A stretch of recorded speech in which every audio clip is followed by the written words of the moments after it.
I think you can now. Can you now? Okay. Good afternoon, good evening, everyone. Okay, let me make sure that I'm not here by myself. If not, I could have done it somewhere else. Good evening, everyone. That was beautiful. Thank you so much. We are very, very happy and excited that you are joining us today. This program is especially for you. As Christine said, we have amazing information from God, but it would be very selfish if we just could have kept that for ourselves. So it is a pleasure for us to share this information with you. And as Christine said, I'm Sarai Rodriguez. I'm originally from Cuba. That's why you can hear this beautiful accent, right?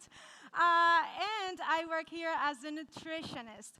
And today we're going to be sharing a very simple, delicious, cheap recipe. It's not expensive at all, and it's extremely healthy.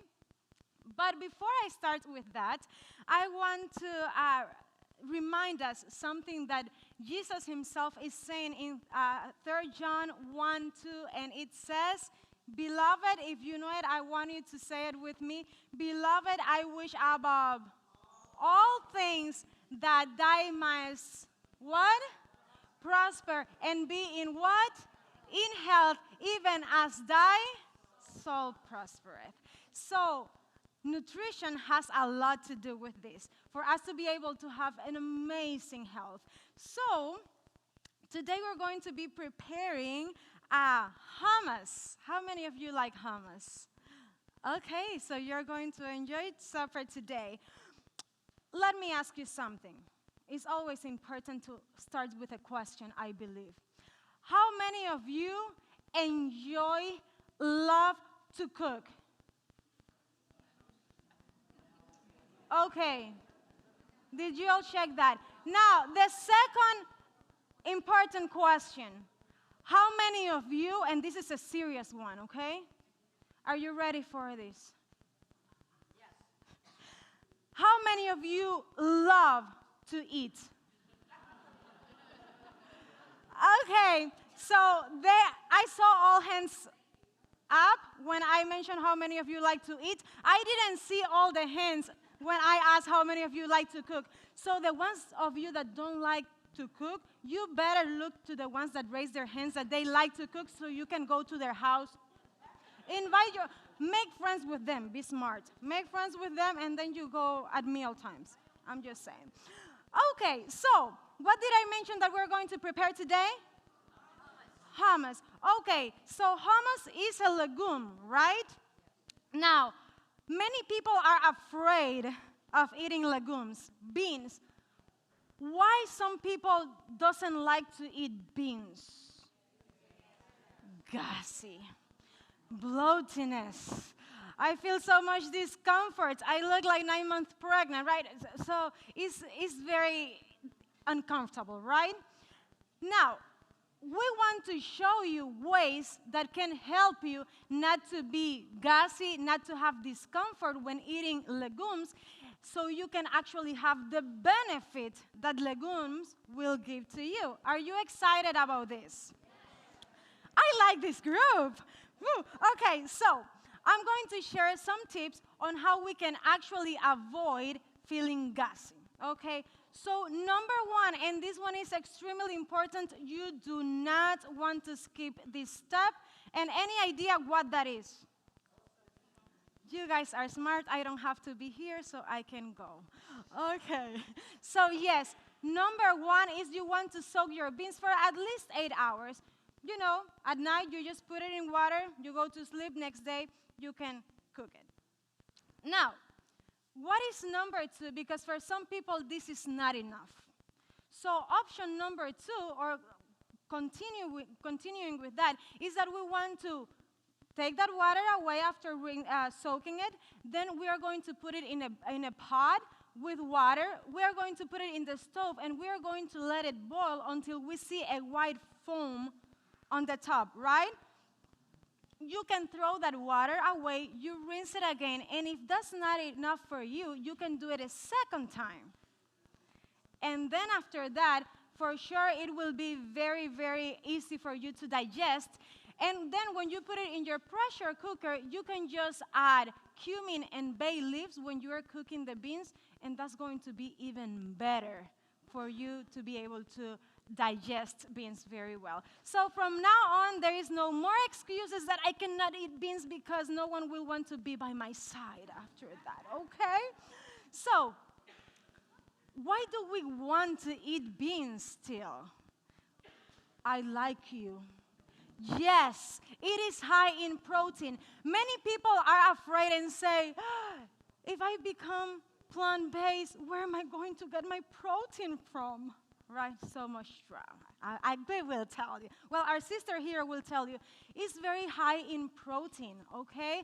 So, not only that, but it's also is high in fiber. Now, fiber is one of your best friends that a whole food plant-based diet has. Not only is because it helps us to fight chronic inflammation, but also it has an amazing and important job.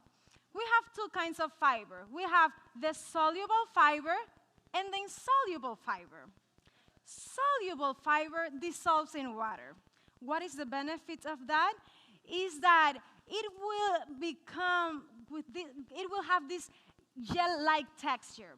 When it has this gel-like texture, helps you feel full longer.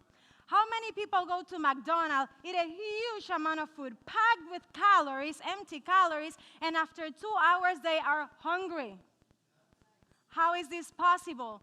Because that huge amount of food was lacking fiber. So soluble fiber in the food, in beans especially, will help you to feel full longer, and you will give a break to your stomach, and that's another topic.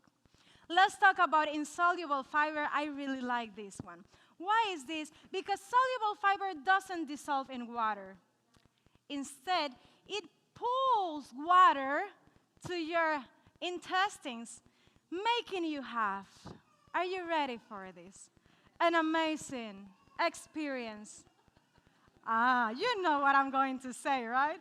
In the bathroom. Any takers? Yes, we don't want to struggle, right? So, let's eat beans, okay? Other things, because it is very high in fiber, remember that this food specifically is going to help you lower your blood glucose because of the fiber. And the job of fiber also, it says to the glucose, excuse me, more respect, I'm present. You need to cooperate with the rest of the group, okay? So glucose will not jump straight into your bloodstream, okay? So, now, let's talk about the other thing, because before actually I get into this, which is going to be very quickly. Now many people say, that sounds beautiful. I really want to cook beans. But who has time for that? I have a busy schedule. I cannot do it. It's just complicated for me. Well, nowadays we have a lot of things on hand. Good kitchen appliances that we can use in order for us to have things ready. And I have a very busy schedule, and one thing that really helped me is to have some of these amazing appliances in the kitchen, like, any guess what I'm talking about? Instant pot. What else? Rice cooker, slow cooker. You know, all of these cookers, right? Like, you just plug it in the outlet, you go to work, when you return, you have the meal ready, and you don't have to worry that the house will burn down, okay? So this is very good for you to have. So and this is many things what we do at home. We just put the beans, we soak it, we put the beans in the pressure cooker, rice in the rice cooker. When we come home, we just have delicious meals after that. Okay, so now we are going to get practical here. Do you have the recipes with you? Did you all get your recipes? Yes? Okay. So I think we are in page number 3. So what we do is that we are having, what is the main ingredient here? Exactly. We are having some amazing cooked chickpeas. You want to use, ideally, it's better to use, freshly cooked beans or the ones that you cooked and put in the freezer. But if you cannot, you can use canned chickpeas. Make sure that the can is low in sodium. And the Eden brand is very good at that. So you can check it in our country store. So we're going to have 3 cups of that, and then we're going to add this amazing friend here that is a natural antibiotic, antifungal, all of those amazing things, which is what? It is garlic. So we are adding 3 big cloves of garlic, and then 1/4 cup of lemon juice. This is amazing vitamin C. It helps to preserve the food. And then we will add the tahini. How many of you like tahini? This is high in calcium. Make sure that you have them as your good friend, okay? Especially people struggling with osteoporosis. So, and it's so creamy. Well, I guess I just get excited about food in general. But, you know, just make sure that you're having your friends here with you. Now we are going to add our pink Himalayan salt, okay? This one is high in minerals. It will not make your glucose, your blood pressure to go to the roof and, you know. So, of course, everything in moderation, okay? Now don't go out saying, oh, I can just eat all the salt that I want to do. Okay. So, and then we're going to add the water here. So it is going to be 1/2 cup of water.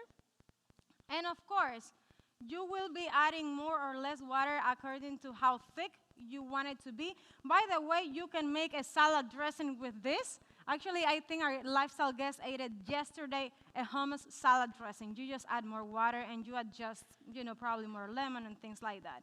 And then we're going to add, lastly, it's saying what it says, extra virgin olive oil. When it comes to olive oil, I want to make sure that the olive oil that you are using is cold pressed olive oil, okay? It has not been in a high heat process, changing its chemical composition or anything like that, okay? And the paprika, we're going to leave it at last. Yes. So I'm not seeing here in the recipe. I will have to check and then I will let you know because I'm not seeing here. I forgot how much it was in the book. Okay, I will let you know before I leave. It's not in the recipe, but in the original recipe we have it, so thank you so much for bringing that up. It's 2 tablespoons? It's 2 tablespoons, okay? Thank you so much. Okay, so we have all our ingredients here. And let me see if I don't struggle with this. I'm struggling with this. Okay, so it needs to be here.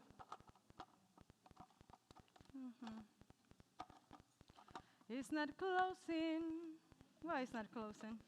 Just because I'm going live, you know it's happening. So.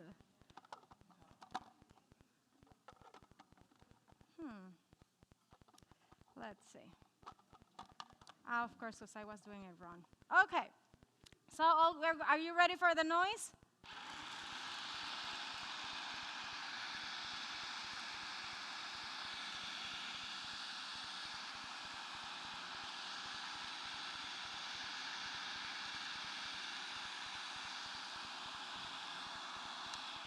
And of course, you want to blend it until it's very, very smoothie. Unless you like to add, you know, so you like to have some pieces there, that would be fine too. And then after that, you can be very creative. Let me just do one more time. You can be very creative with this.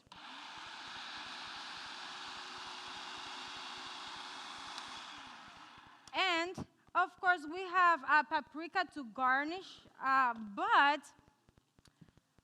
you can add in the middle a little bit of space. And then you can add, for example, fresh garlic, minced garlic, and you can add a little bit more of cold-pressed olive oil, or you can put, you know, roasted bell peppers. You can get creative with it. And here you have, now I didn't blend it much because of sake of time, but of course you can do it at home, though this is still great. Now let's just do the final touch, and you can get creative. You can make hearts out of this, or you can just sprinkle it on the side, wherever you like. And the most important part, guess what it's going to be? You guys are smart. Yes. Make sure that you will enjoy this. And this is a very simple way. It didn't took, in 10 minutes you can do this. Of course, if you already have pre-cooked chickpeas.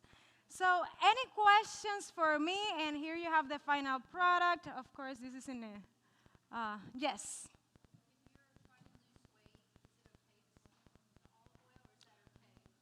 Yes, you can skip the olive oil if you want. Now, when it comes to losing weight, remember, all of these things are in moderation. When we talk to the guests, one of the things that we encourage them to eat the most, guess what it is? It is raw fruits or raw salad. So we want them to make sure that the majority of the meal that they are having is mainly raw fruits or vegetables. So when it comes to let's say hummus and pita bread or something like that, don't feel afraid that you're going to gain weight unless you're only mainly eating that and not enough raw. Is that making sense? Any other question? No? You just want me to disappear? I can do that. It's been a pleasure spending time with you, and I really hope that you can enjoy the rest of the program.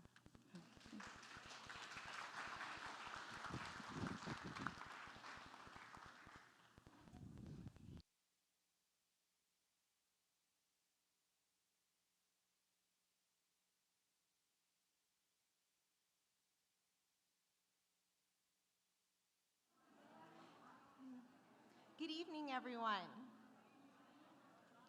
Are you enjoying your food? I see lots of heads nodding.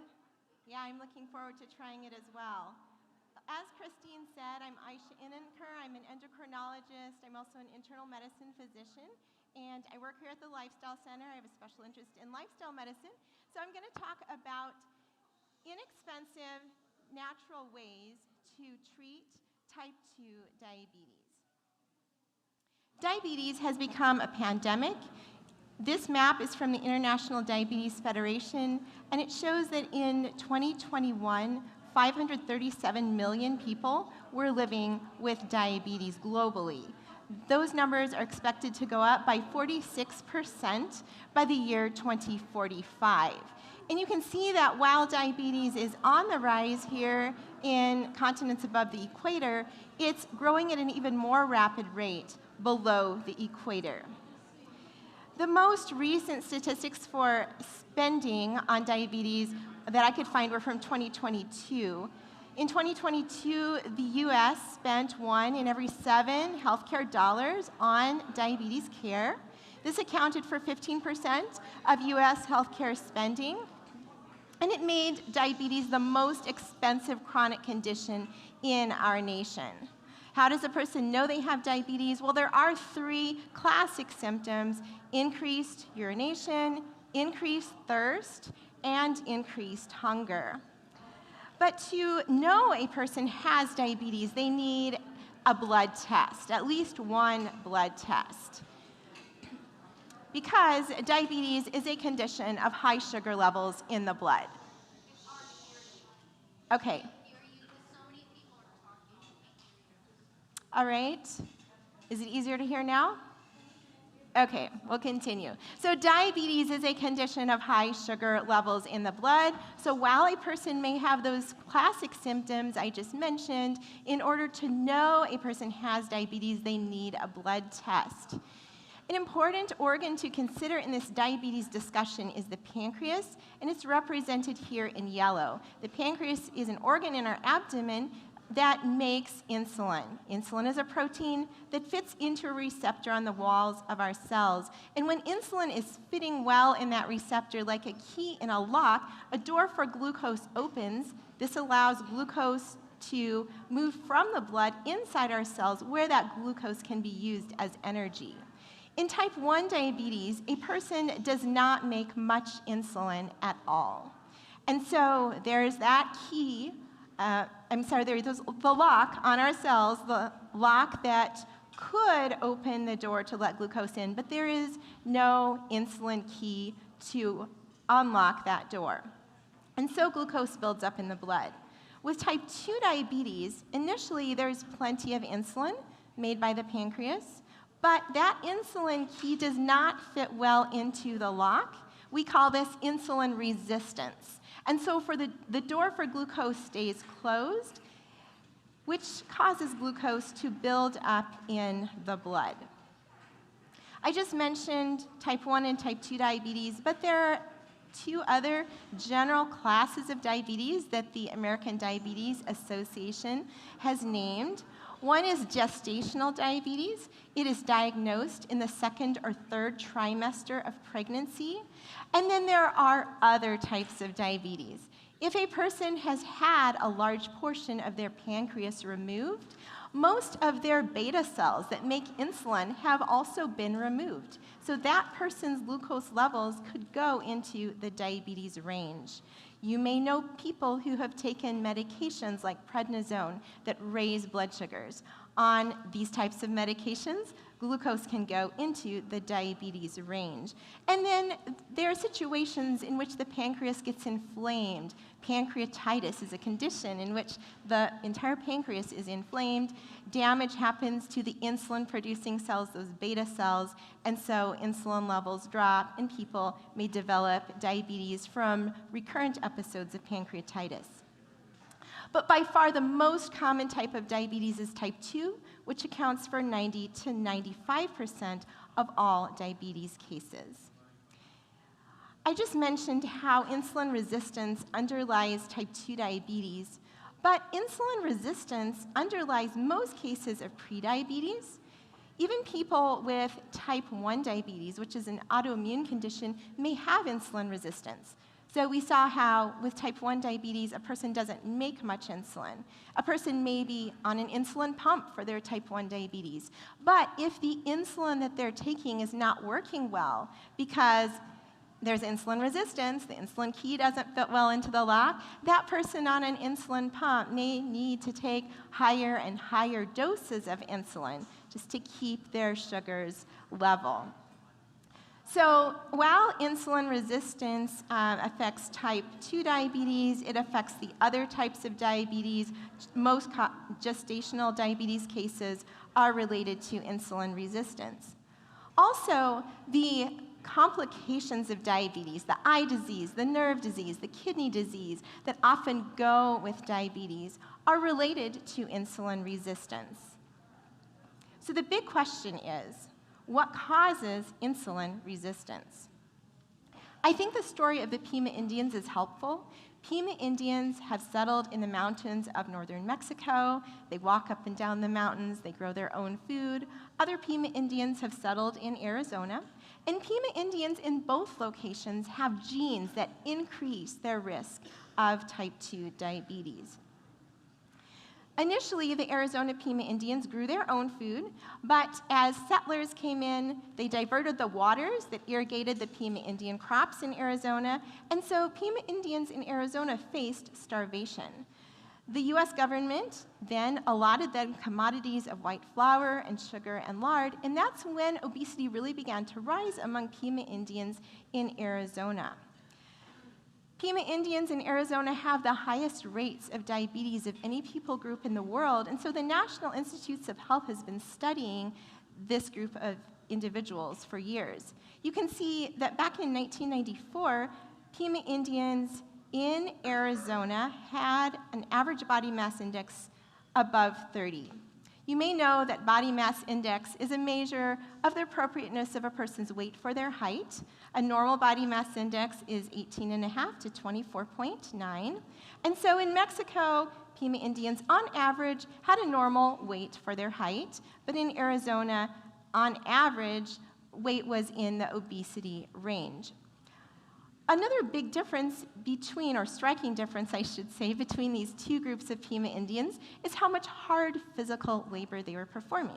It's over 40 hours a week among Mexican Pima Indians compared to just 3 hours a week for the Pima Indians in Arizona. And diabetes is over 9 times more common among men living among Pima Indians in Arizona versus Mexico, and for the female Pima Indians in Arizona versus Mexico, diabetes was 3 times more common. So people with genes for type 2 diabetes may or may not get the disease depending on their physical activity levels as well as their weight. So if a person is in a situation in which they have calorie excess, so they're taking in more energy than they're able to burn in the day, and this continues over time, insulin resistance is likely to develop. But if a person can just tip that teeter-totter so that they are burning more calories than they're taking in the day, weight tends to start coming down, and so does insulin resistance. So how much weight does a person need to lose to have blood sugars reduce? Well, the American Diabetes Association says that 5% of a person's weight is a good place to start. Many people with type 2 diabetes are able to stop a pill that they're taking for blood sugar lowering with a 5% weight loss. Diabetes remission represents a time when blood sugars have dropped below the diabetes range in a person who is not taking medicine to lower blood sugars.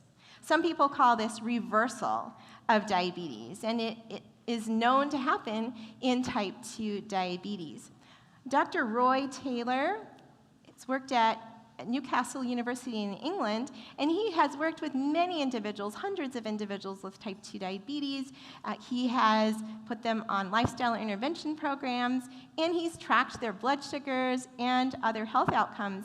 And he's found that if people can lose at least 10 kilograms, which is at least 22 pounds, and if they can keep that off for 24 months or 2 years, about 2/3 of these individuals who were diagnosed with type 2 diabetes are in remission. Now, they go into remission relatively quickly, but they can stay in remission at 24 months. About 2/3 of them can.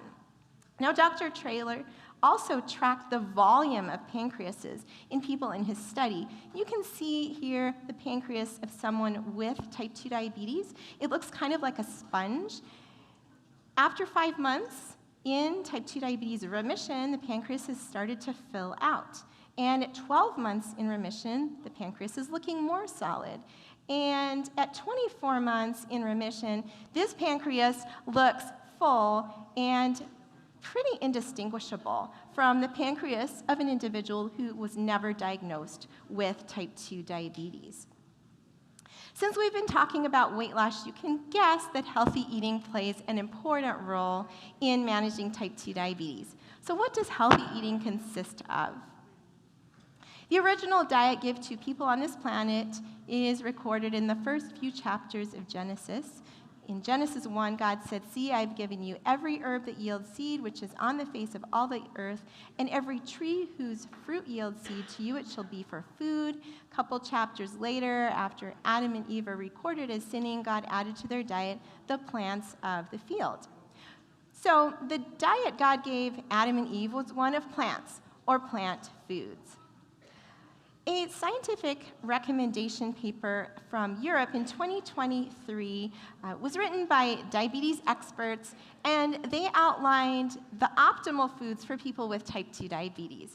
They said people with type 2 diabetes would benefit from consuming minimally processed plant foods such as whole grains, vegetables, whole fruit, legumes, nuts, seeds, and non-hydrogenated, non-tropical vegetable oils, while minimizing consumption of red and processed meats, sodium, sugar-sweetened beverages, and refined grains. So what do you think? Do you think this statement agrees with what we read from Genesis? Yeah, I see a lot of heads nodding. So yeah, these diabetes experts are saying that people with diabetes benefit from plant foods. Plant foods are unique in that they contain fiber. Does anyone know how many calories is in a gram of fiber, 1 gram of fiber? I heard 0. Absolutely. Fiber is part of the plant that is not broken down into energy, and so it passes through our digestive tracts unchanged. How about water? How many calories would be in a gram of water? Yes. So if we eat food that is naturally high in fiber and high in water, those calories in our food are going to be diluted. These are some of the most water-rich foods. These foods will fill up our stomachs while giving us very few calories. And if we're trying to lose weight, these are great things to put on our plates. The guidelines for type 2 diabetes say that people would benefit from eating whole grains. What's special about whole grains? Well, they contain 3 layers: the outer bran layer, which is dark in color, the germ layer, and then the endosperm. If you look really small, you can see in the fine print, the bran contains most of the fiber in the grain. The germ contains a good portion of the protein. And the germ also gives us some vitamins, some healthy fats. And if we consume refined grains like white breads, white pastas, white rice, we are getting just the endosperm. So our grains have been stripped of their bran and their germ, and what's left is the starchy part that contains most of the carbohydrate. A study showed that replacing a 1/3 cup of cooked white rice a day with brown rice reduced the risk of people getting type 2 diabetes. And the same study showed that if people replaced that same amount of white rice with just whole grains in general, the risk of diabetes was reduced as well. So a small change in eating whole grains can make a big difference in diabetes risk. The guidelines also say that people with type 2 diabetes would benefit from consuming whole fruit. Now, some people I know with diabetes are afraid to eat fruit because fruit is high in sugar. A study from China followed 500,000 people for 7 years. Now, not all the people at the start of this study had type 2 diabetes. And they found that those who did not have diabetes at the start of the study, who ate more fruit, were less likely to get type 2 diabetes.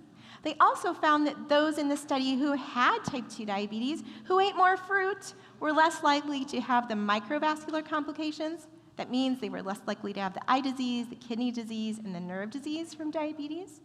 And they were less likely to have heart attacks and strokes, that macrovascular disease or complication from type 2 diabetes.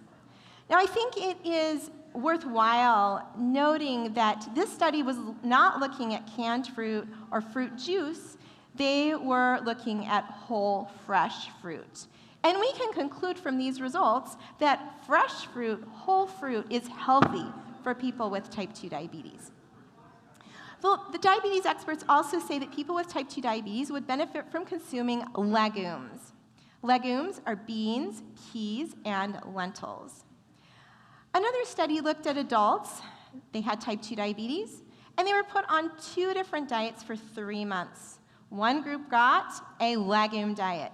So in addition to whatever they were eating, they added 1 cup of cooked beans, peas, or lentils. So like 2 half-cup servings every day they were eating for 3 months. The other group was just trying to increase their fiber by adding more whole wheat products to their diet. Well, the researchers found that on that legume diet, people lost 5.7 pounds, their A1C came down by 0.5 point, and their triglycerides fell significantly. They also found that on the high wheat diet, people lost weight and their A1C came down. Now, you might say, 0.5 isn't a big drop in A1C. Well, how many of you have heard of the medication Januvia? Does that sound familiar? I see one person nodding. Yeah, a few people are nodding. So Januvia has been used as an oral agent, a pill for type 2 diabetes. And Januvia, even at the highest dose, is marketed to drop A1Cs by 0.7. That's the biggest drop a person can expect to get. So I think this 0.5 drop in A1C by eat a cup of legumes a day for 3 months shows that legumes are good medicine for type 2 diabetes. Now, if a person were to add the cup of legumes to their diet daily and also switch from eating white breads, white pastas, white rice, to eating the whole grain products, they could potentially have an even greater total drop in their A1C in just 3 months. The guidelines also say it's good for people with type 2 diabetes to eat nuts and seeds. What's a serving of nuts? Yeah, approximately as many as fit in the palms of our hands. Studies have shown that a handful of nuts daily help prevent obesity and type 2 diabetes in women. 4 handfuls of nuts a week lowered the risk of type 2 diabetes in another study. Now, it might be surprising that nut consumption is linked with less obesity because nuts are high in fat, and fat is high in calories. But nuts also contain protein, which helps us feel satisfied after meals. Nuts contain fiber, which also increases our satiety or our satisfaction after meals. And nuts contain a special type of fat. It's called unsaturated. Avocados are a good source of unsaturated fat as well. Now, the diabetes experts say that people with type 2 diabetes would do well to avoid hydrogenated and tropical vegetable oils, or tropical oils, I should say. Hydrogenated oils have gone through a chemical process called hydrogenation, and this is a process that food manufacturers use to turn liquid fats into solids. The purpose is to create products that are spreadable and have long shelf lives. Hydrogenated oils may come in food packages, and we can spot them as trans fats looking for words like hydrogenated vegetable oil, partially hydrogenated oil, or vegetable shortening. These are all code words for trans fats, which are hydrogenated fats. The guidelines also say people with type 2 diabetes should avoid tropical oils.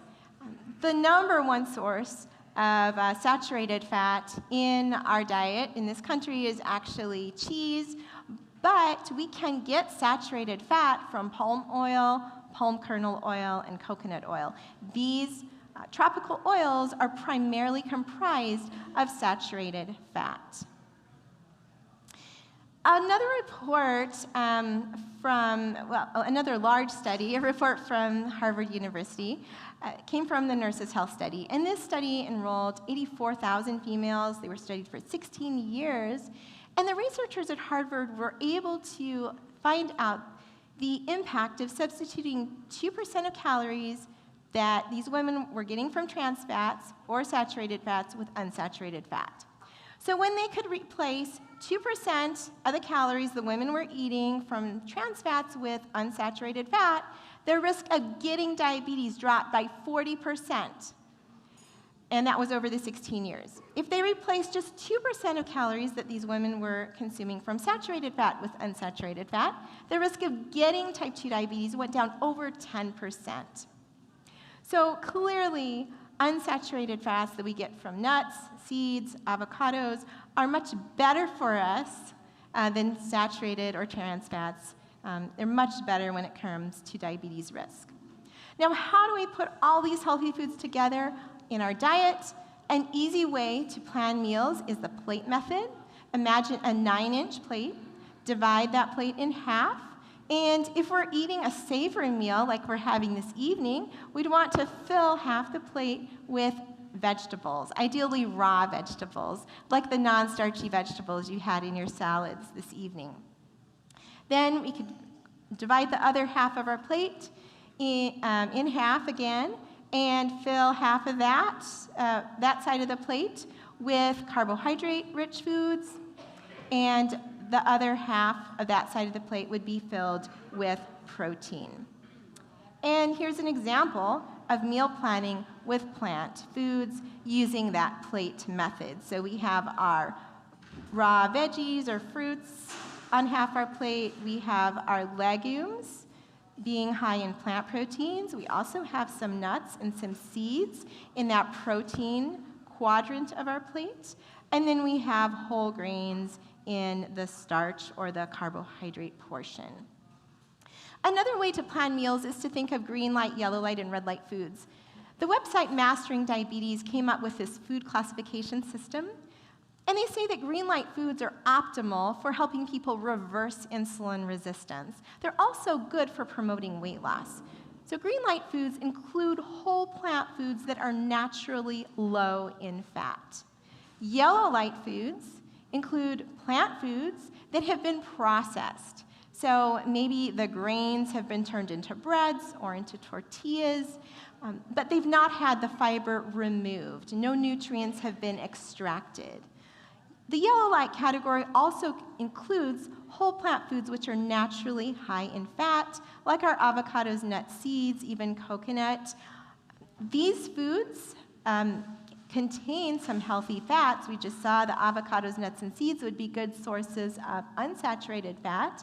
And yet, these foods are going to be higher in calories than foods on our green light list. So if we want to maximize weight loss, we want to just eat the yellow light foods in moderation.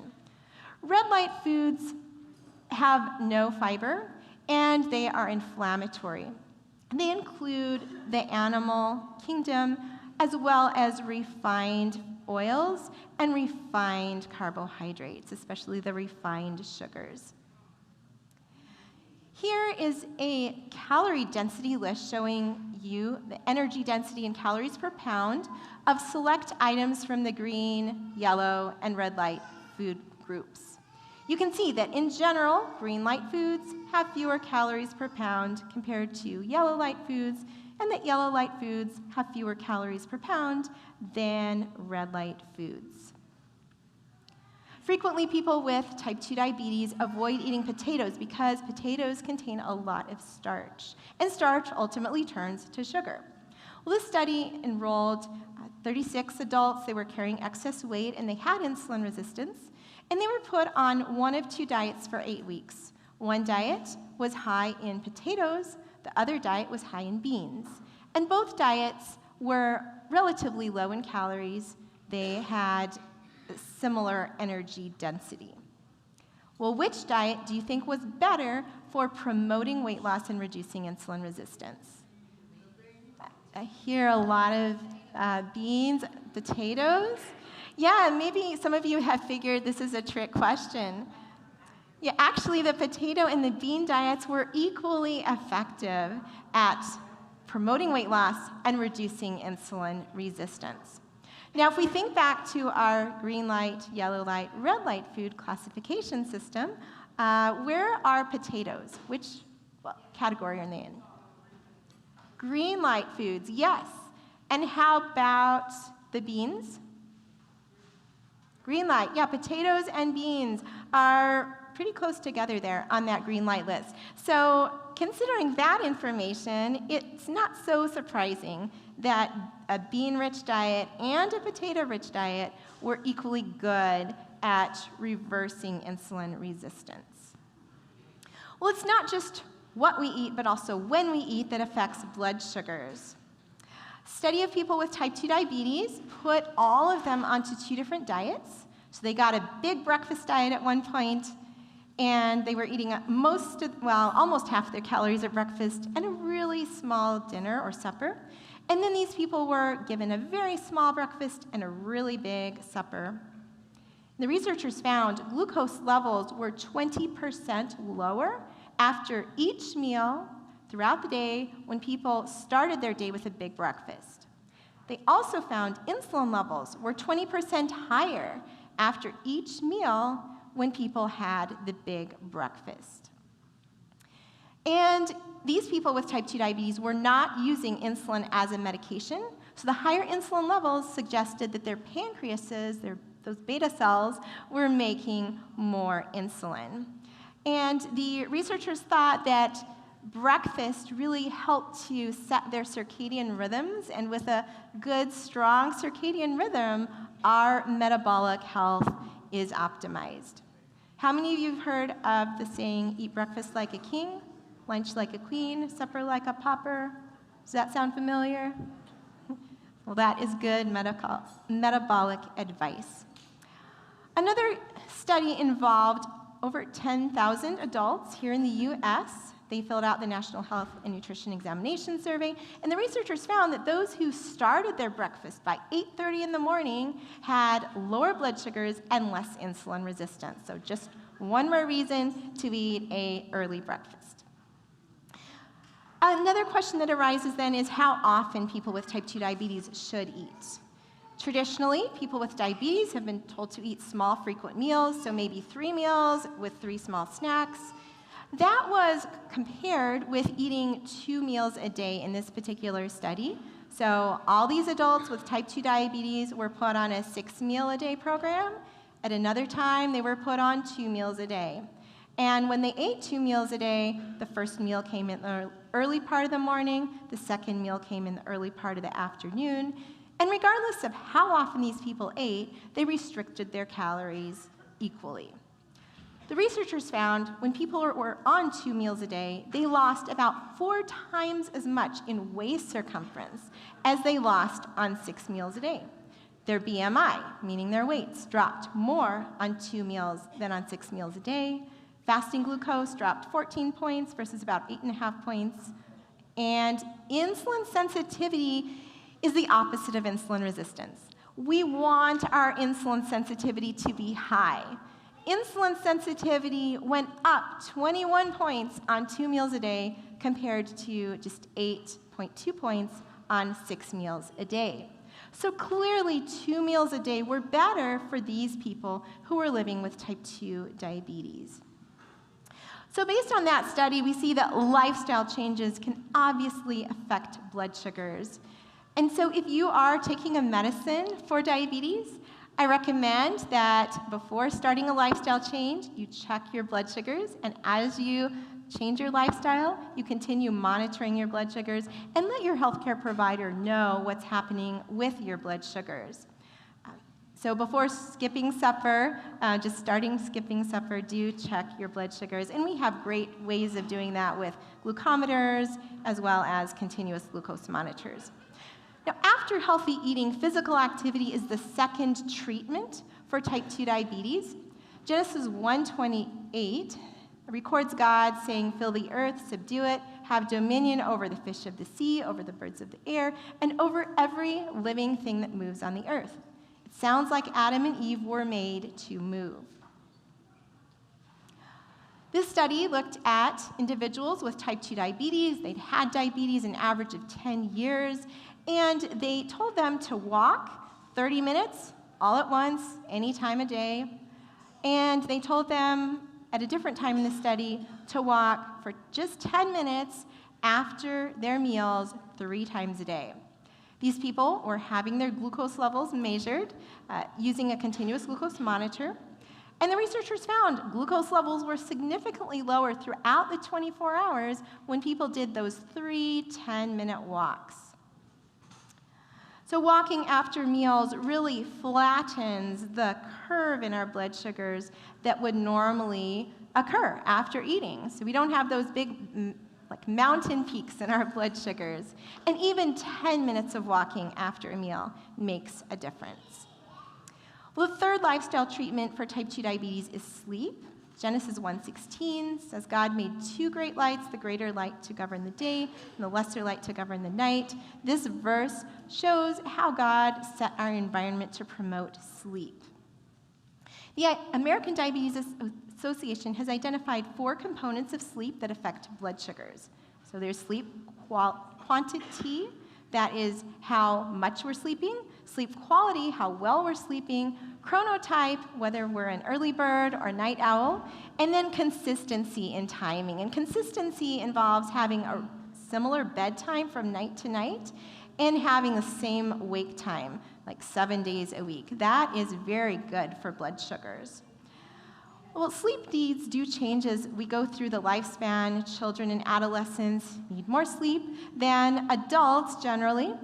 And adults are advised to sleep between 7 and 9 hours a night. And that recommendation goes for people with type 2 diabetes.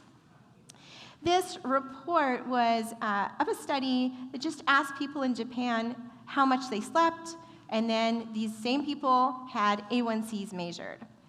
And the researchers found people who had the lowest hemoglobin A1Cs, the best blood sugars, were those that were sleeping from 7 to 8 or so hours a night. Well, does it matter when we go to sleep? Harvard University reported again on these nurses. They looked at 63,000 of them, at least in this report. They were middle-aged, they were followed for 8 years, and those with a definite evening chronotype were the night owls, and those individuals were 54% more likely to have an unhealthy lifestyle compared to people who describe their sleep as more of an early bird pattern. These researchers from Harvard were able to factor out a lot of risk factors for type 2 diabetes. So they identified the impact of sociodemographic factors, shift work, family history of diabetes, BMI or weight, exercise, and even diet quality. And they were able to remove from the equation all these risk factors for type 2 diabetes. And after removing those, they still found that those with the late sleep patterns, the night owls, were 19% more likely to be diagnosed with type 2 diabetes. Well, I think a key to better sleep and good blood sugars is time in the sun. We have clocks in our cells, and we have a very powerful clock, the most powerful one in our brain, called the suprachiasmatic nucleus. The suprachiasmatic nucleus is set by light entering our eyes. And our clocks, when we are eating during the day, getting the sunlight during the day, tend to be aligned. So they tend to have the same time, whether they're a peripheral clock in one of our organs or they're cells in our suprachiasmatic nucleus. If we are getting light exposure during the day, but we're eating during the dark time of the 24-hour cycle, the clocks in our organs may be out of sync with our central clock. Also, if a person is not getting light in their eyes, their central clock is not able to be set by the sun, and so their body clocks may be out of sync. Our health is best, including our blood sugars, tend to be best when our body clocks are aligned. A small study was looking at just 13 individuals with type 2 diabetes. The interesting thing was that all 13 people went through both parts of the study. So they were inside during the day, and they were exposed to natural light during the daytime, or they were exposed to artificial light during the daytime. And regardless of their light exposure, they slept from 11 to 7. Well, the researchers found that after the natural light, these people spent more of their time in the normal glucose range. Their glucose levels were in the 80 to 140 range, significantly more when they had that natural light exposure coming through a window. And they also found these people were burning more fat as opposed to carbohydrate overnight when they had been exposed to the natural daylight. So the lead author said, try to get as much daylight as possible, and when you can, go outside. Well, let's just say a person has been following all these healthy lifestyle habits. They've been eating the rainbow of plant foods. They've been getting their after-meal walks. They've been getting outside in the daytime. I'm hearing a ring somehow. And their blood sugars start coming down, and they come down, down, down. How does a person know they are diabetes-free? How do they know their diabetes is in remission? The best usual measure for remission is a hemoglobin A1C that is below the diabetes range, and that is measured at least 3 months after a person has stopped taking their blood sugar lowering medicine. You probably know that hemoglobin A1C gives us a 3-month average of glucose. So if we're wanting to really know if we're in remission, diabetes is behind us, we need to wait that 3 months after we stop taking our medicine. Now, some people may not be good candidates for an A1C. Maybe they've had blood transfusions, so the hemoglobin in their blood isn't truly their own. Then for them, fasting plasma glucose could be an alternate measure. of diabetes remission. And if they're off their diabetes medicines and their fasting glucose is less than 126, so it's under the diabetes range, they can conclude they are in remission. Alternatively, if a person is wearing a continuous glucose monitor, one of those sensors, the sensor will give you an estimated A1C based on 2 weeks of glucose data. So if a person's off their glucose medicine for that 2 weeks, and their estimated A1C or GMI on their sensor report is less than 6.5, they can conclude they are in remission. So in conclusion, type 2 diabetes is common, and it's becoming more common. Thankfully, there are lifestyle treatments to prevent, treat, and even reverse type 2 diabetes. I do want to mention one final inexpensive medicine for type 2 diabetes, and that is trust in God. I know a lot of the things that I recommended this evening are not natural for us to do. They go against our cultures, and yet the Apostle Paul said, I can do all things through Christ who strengthens me, and by God's grace, we can too. Thank you very much for your attention. And I will be happy to answer questions you may have later. I don't know if I'm supposed to answer questions now or later. Yeah, now? Okay. Yes, I think I saw your hand first. So this question relates to the glycemic index for carbohydrates. Can you speak to and provide resources, because I'd like to do a reading on rice, pasta, potatoes, if they've been prepared and then cooled? Does everybody, do you want me to repeat my question? Okay, so this is about the glycemic index when you're eating high carbohydrate food. I've read that if you prepare the food, cook the food, and then chill the food, and then prepare it at room temperature, the glycemic index goes down. Is there any evidence of that in the research that you've looked at? I have heard that is the case. I hear people talk about resistant starches. I've not actually seen it in the research that I have looked at personally, but I have not looked for studies on resistant starches. Good question. What areas are? Yes, I think I saw you. Sorry. Excuse Okay. me. Sorry. Sorry. Yeah.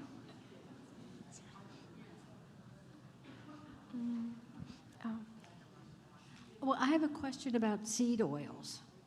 Seed You're oils? talking about seeds, but are seed oils good or bad? I have people telling me you shouldn't have seed oils. So are you referring to like sesame seed oil? She didn't say. Okay. I think that they're going to be unsaturated mainly, because the fat that we get from seeds is unsaturated fat. I think it's optimal if we can get our fat in the whole form, like in the seed, just the way God packaged it. And the reason is that seeds have coatings which protect the oil in them from like oxygen. And so they protect that oil from becoming oxidized and more inflammatory. So that's why I think it's generally better if we can get our fat in whole foods. But yeah, if a person is going to use an oil, I would say like a sunflower seed oil or a olive oil or a sesame seed oil is probably going to be unsaturated, so it's going to be better than a saturated fat. Thank you.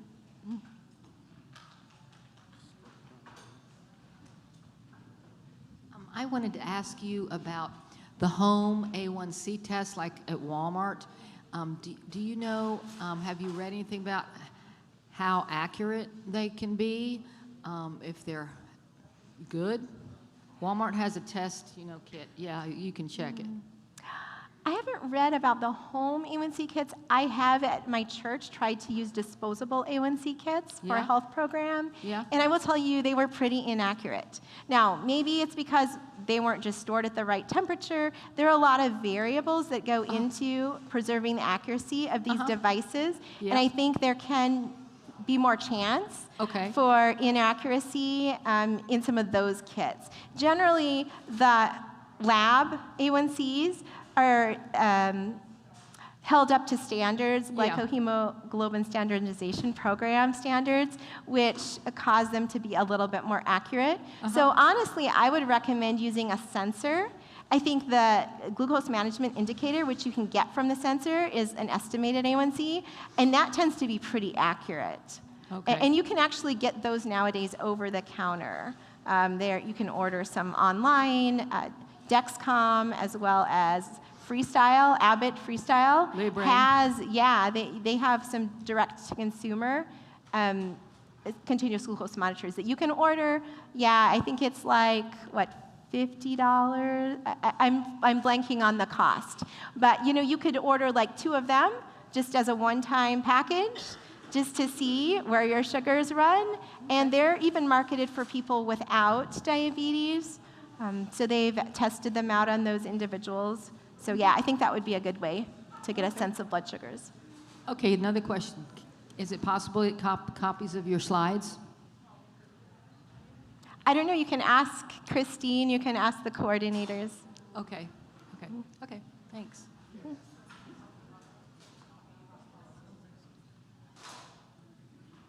Hello. Yes, I've seen a YouTube where they said berberine supplement worked as well as metformin, if not better. He said it was in the New England Journal of Medicine. Do you know anything about berberine? Yeah, I've heard about it. Is it good? I mean, I think it does. It's been shown to lower blood sugars. I think that lifestyle actually has potential to lower blood sugar even more. Yeah. So that's kind of why I'm focusing on that here. Yeah. But yeah, I think it does lower blood sugar some. Oh, okay. Thank you. Yeah. All right, we're just going down the line. So if I can see the next person is there somebody that was here for the question? No? Okay. Okay, I'm gonna go.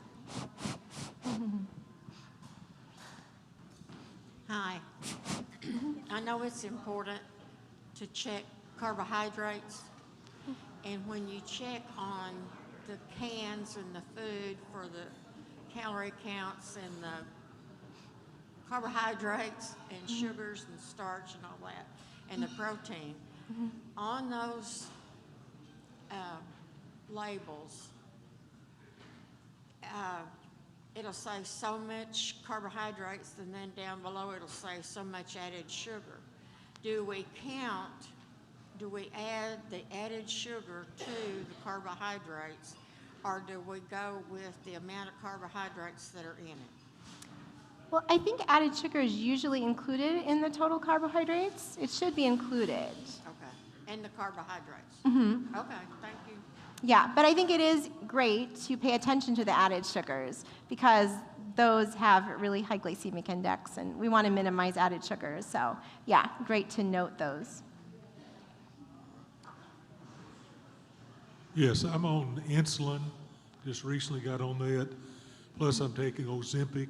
Is there anything I can do at this stage to get off of those? Insulin and Ozempic? Yes.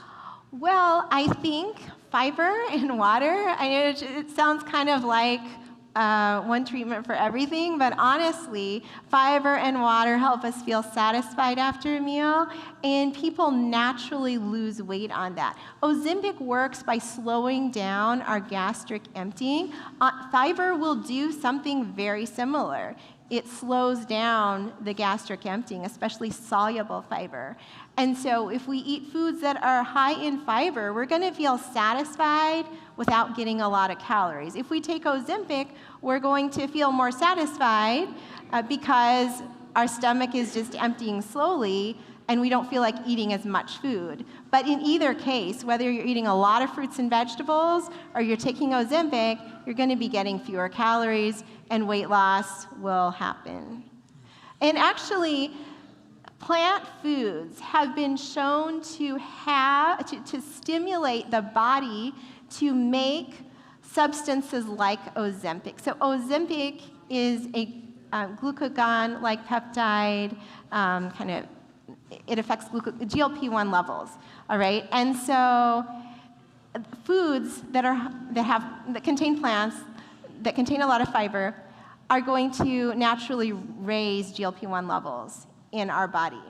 Yeah, studies have shown that. They've compared a veggie meal with a meat meal, and they found that GLP-1 level is higher after the vegetarian meal. Thank you. Sure. And I think the same goes for insulin. You know, if a person loses that 5% of their weight, they may or may not be able to get off insulin at that point, but as they continue losing weight, they are more likely to be able to get off insulin. Hello? Yes. Sorry. We're coming to you. It's just her first. I think I need your mic because mine's very low.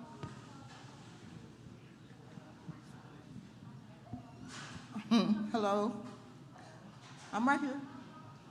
Oh, yes. How you doing? A couple of the symptoms that you described earlier, a couple of the symptoms you described earlier, indicating diabetes,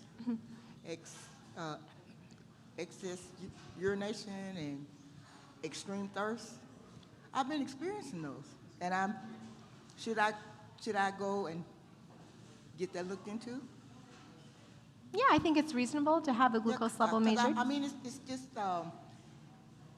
I'll wake up in the middle of the night, and it's just like, I have to have water by me when I wake up, because it feels like my throat is completely dry, so, yeah.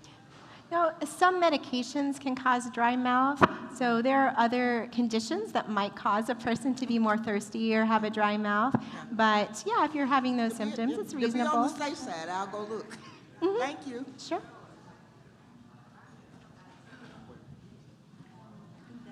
Who wanted to ask a question? I had a question. You had a cup of legumes up there. Is it okay to have that cup of legumes all in one meal, or does it have to be split in 2 meals? Well, it depends, I guess, what else you're eating.